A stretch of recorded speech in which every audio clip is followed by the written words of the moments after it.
দেশ এবং দেশের বাইরে যারা এই ভিডিওটি দেখছেন, আপনারা দেখতেছেন যে আমরা একটা টমেটোর ক্ষেতের মধ্যে এসেছি।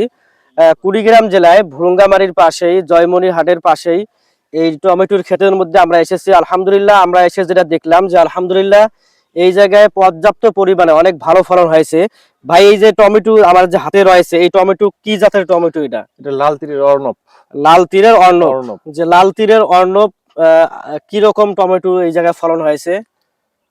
ফলনটা তো এবার এটা তো প্রথম লাগাইছে এই জাতটা, এটা তো এখনো শেষ হয় নাই, এখনো তো বলতে তারপরে পারবো না। মোটামুটি কি ভালো বোঝা যায়? ফলন আছে, ভালো আছে। জি, আলহামদুলিল্লাহ। দেখতেছেন যে এটা কেবল পাক শুরু হয়েছে, আস্তে আস্তে দেখেছেন রং চেঞ্জ হয়ে যাচ্ছে। গ্রিন কালার থেকে এখন দেখে পাক শুরু হয়েছে এবং এখন থেকে বাজারজাত করতেছে। আশা করা যায় এর থেকে মোটামুটি লাভবান হবে ইনশাআল্লাহ। এবং আপনাদের যাদের এই লাল তীরের অর্ণবের টমেটো চারা লাগবে, অবশ্যই আমাদের স্ক্রিনে দেওয়া নাম্বারে যোগাযোগ করবেন। ইনশাআল্লাহ আমরা সুস্থ সবল কোকোপিট দ্বারা উৎপাদিত চারাগুলো আপনাদের কাঙ্ক্ষিত স্থানে পৌঁছে দেবো।